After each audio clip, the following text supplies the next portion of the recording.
و دیگری از صفاتهای الله سبحانه و تعالی صفت غضب. الله میفرماید در سوره فتح و غضب الله علیهم و الله بر آنها غضب کرد. پس غضب از صفاتهای الله است با دلیل قرآن که تلاوت شد و سنت پیامبر صلی الله علیه و که ذکر میشد و اجماع. الله درباره کسی که قصداً یک مؤمن را میکشد در قرآن میفرماید در سوره نساء آیه 93 و غضب الله علیه و لعنه. الله بر او غضب کرد، غضب میکند و او را لعنتش میکند، لعنتش نمود. و پیامبر الله صلی الله علیه و فرمود که ان الله كتب کتابا عنده فوق العرش. الله کتابی را نوشت که در نزد او، در نزد خودش هست بر بالای عرش.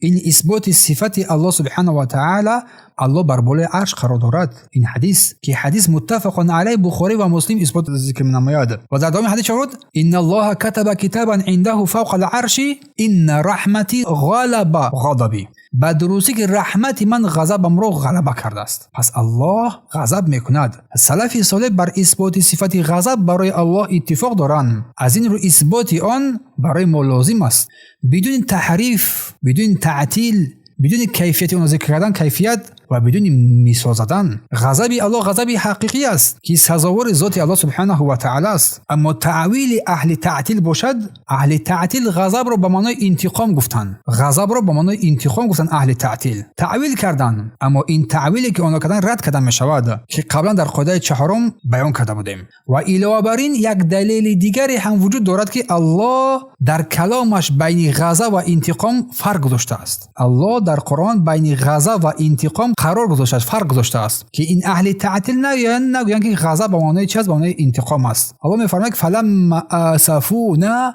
هنگامی که ما را به غضب آوردند، انتقمنا منهم. در ادامه آیات در سوره زخرف آیه 55 فلما اسفونا، هنگامی که ما را در غضب آوردند، انتقمنا من، ما از آنها انتقام گرفتیم. نگاه کنید چقدر روشن است. پس انتقام نتیجه غضب است، انتقام نتیجه غضب است. پس این نشان می‌دهد که غضب و انتقام دو چیز با هم دیگر گوناگون هستند، مختلف هستند. الله می‌فرماید که واتبعوا ما اسخط الله، آنها پیروی کردند آن چیزی را که الله بر آنها غضب کرد، بر آنها خشم کرد. در سوره محمد آیه 28 و رسول الله فرمودند در حدیثی که روایت بخاری است ان الله کره لكم قیل و قال، همان الله بر شما ناپسند شمارید، بد شمارید قیل و قال را، پرسش‌های بسیار و ضایع کردن وقت مال را و اضاعت المال. عقیده اهل سنت و الجماعت در ثابت بودن صفت کریه، یعنی کراهیت، ناپسندی برای الله سبحانه و تعالی تاکید هستند،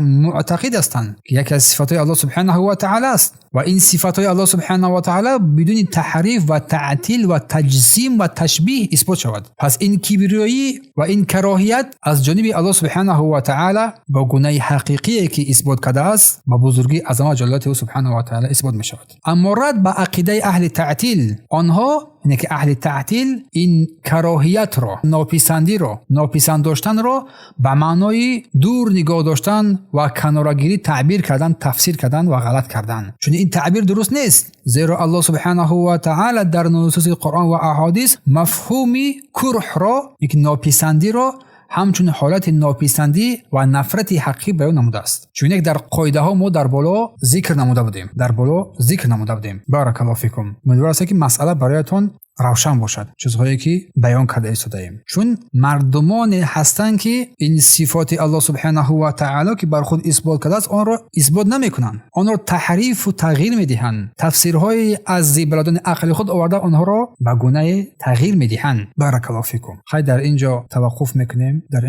میکنیم. از اثبات صفات الله سبحانه و تعالی از قرآن بود و همچنین از احادیث پیامبر صلی الله علیه و آله اثبات کردیم، آنها را بیان کردیم، این نوها را. اما اگر که الله برای ما وقت بده، فرصت بده، درس دیگر باذن الله تعالی در بیان اثبات صفات الله سبحانه و تعالی از سنت، ذکر بعضی از احادیث، در بیان اثبات دیگری از صفات الله سبحانه و تعالی، در بیان الله بر استوا بر عرش دارد و همچنین تعجب کردن الله سبحانه و تعالی و دیگر صفاتایی که در اینجا ذکر می شود، برای شما باذن الله تعالی اگر زنده باشیم بیان میکنیم ان شاء الله. الله بر ما موفق بگرداند. سبحانك اللهم وبحمدك اشهد ان لا اله الا انت استغفرك و اتوب الیه.